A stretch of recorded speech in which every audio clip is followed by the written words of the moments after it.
Subject is sloping lies. Unlike most sports, we play with a bag full of implements, all different lengths. That's one variable that needs some thought and control. And the other one is that the ground is rarely flat. At the course where I did my apprenticeship many decades ago, even the tees were sloping. So hitting off flat ground as we do on the training terrain is pleasant and helpful, but it's not quite accurate to the game, and we need to adjust. There are 4 sloping lies, the titles of which are sufficiently ambiguous that I've decided to call them something a little different. I hope to clarify. The traditional title of, for instance, an uphill lie is ambiguous enough in that one wonders whether it's with the ball above the feet or with the terrain rising toward the green. At that point, people perhaps just give up and fire without further thought. I entitle this particular lie ball high. This is when the ball is above our feet. And conventional wisdom on all of these slopes is a little bit untrustworthy. For instance, it's generally thought that with the ball above the feet, the flatter swing is causing a hook, and a hook is going to move the ball to the left, and that there are necessary adjustments to avert that. I think indeed that it's for another reason, and therefore different adjustments are warranted.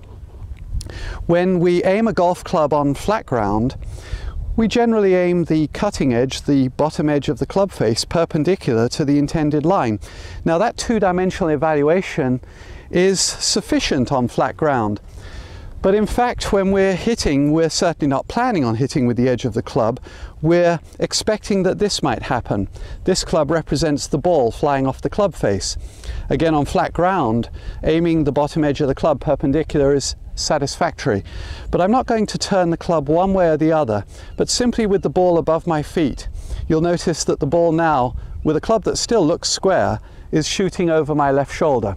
The ball therefore starts on a trajectory that goes to the left. Its angle, or if you will, axis of rotation is tilted, so that means that the ball may indeed turn further that way. And if the terrain here is ball high, it could easily mean that there's similar terrain out there, in which case the ball will bounce that way. So you've got several components contributing to the ball ending up going to the left, none of which I think are necessarily a function of a flatter swing being a producer of a hook. Well, now that you know what causes the ball to go to the left, the fix is actually fairly evident. We simply open up the club face. The ball now goes straight, albeit higher and weaker, and we can aim and swing normally. So if you're hitting a shot that would require a 5-iron on flat ground, you would go to a stronger club like a 4-iron. I'm going to hit with this 5-iron here, so if I were planning a shot that would normally on flat ground require a 6-iron, I would move to this one. And you then grip with the club face slightly open.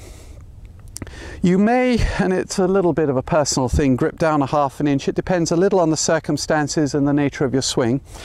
And you'll aim and swing normally.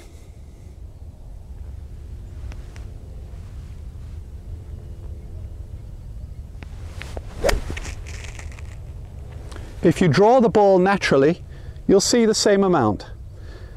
If you naturally fade the ball, you may have to open the club face less. If you're a drawer of the ball, if your ball flight normally bends slightly to the left, you may have to open the club face a little more. So it's a function of the character of your golf swing, and also, of course, the severity of the slope. Generally, if we're on a slope as severe as this, you have even more things to deal with, because on cut grass, such as we find on the fairway, a slope as severe as this, the ball might indeed roll to the bottom. So if you're on a slope this severe, it's probably hung up in some semi-rough, and the open club face and the stronger club help you to deal with the effect of that extra grass as well.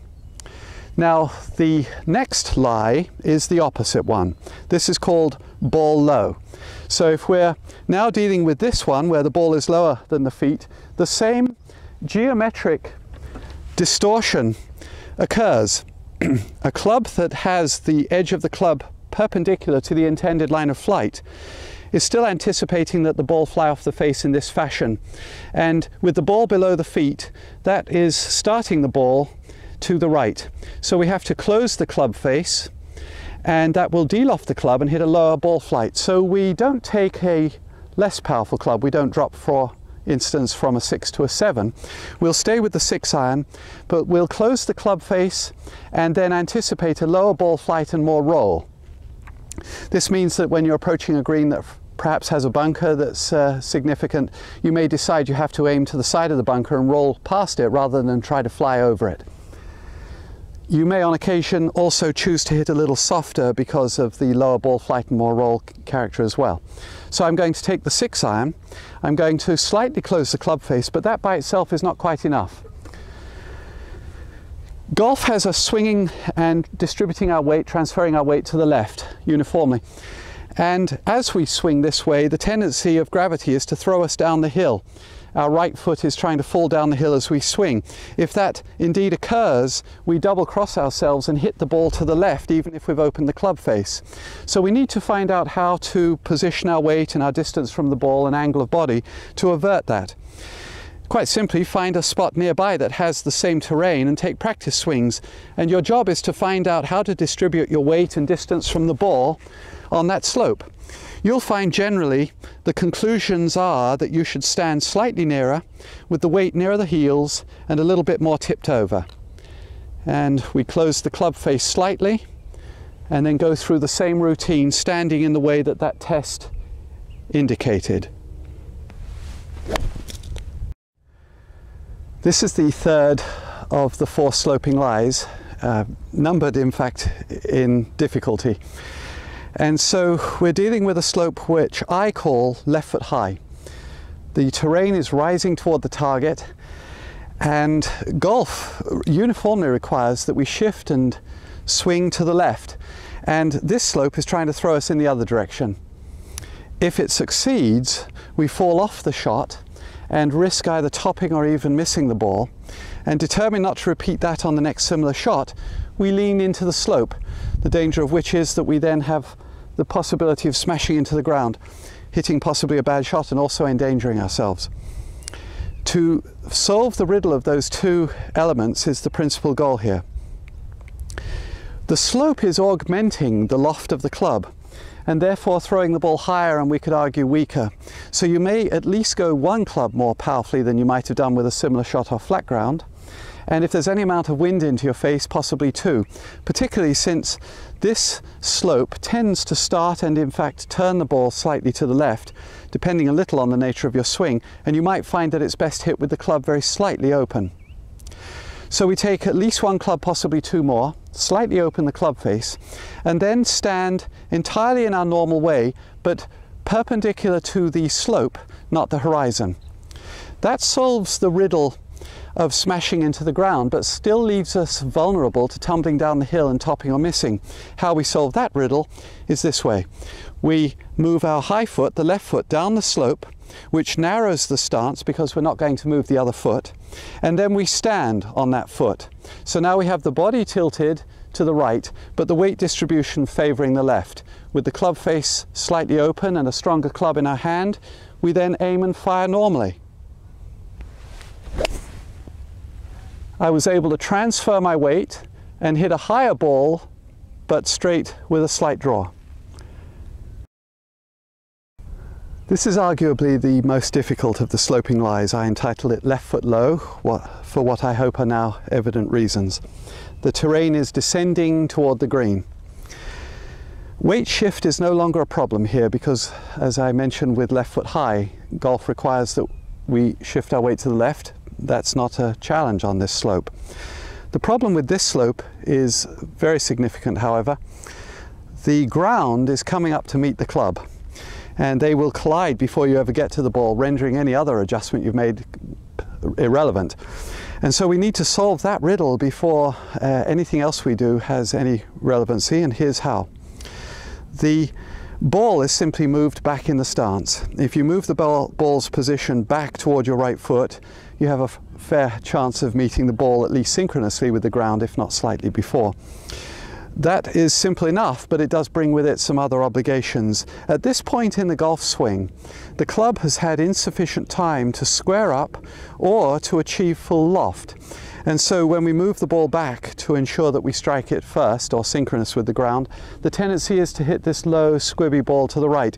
We'd be tempted to close the club face to avert at least part of that problem, but indeed then we're vulnerable to a very low shot that just doesn't fly efficiently.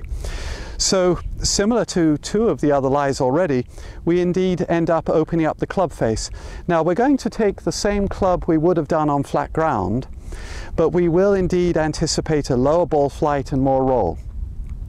With the club face slightly open and the ball positioned further back, we now have the situation where we have two components trying to drive the ball off to the right. And the comparatively simple fix for that, but very important, is that we aim to the left. Now, there is one further complication. When we aim to the left, we're tempted to believe that the line across the toes is the indicator. But with the ball back in the stance, even if the line across the toes is aiming to the left of the target, when we move the club to behind the ball, which of course is normal for any golf shot, our shoulder line, which is much more significant, turns toward the target again, leaving us once more vulnerable to hitting the ground before the ball. So it's very important, having opened the club and moving the ball back, that we aim not only the feet but the shoulders and in fact the swing to the left of the target. Anticipate a lower ball flight with more roll, and you'll hit pretty much the same shape golf shot that you normally hit. It may surprise you that with an open club face you're still hitting a draw if that's indeed your normal one, and certainly not a more severe fade if indeed that's what you fear.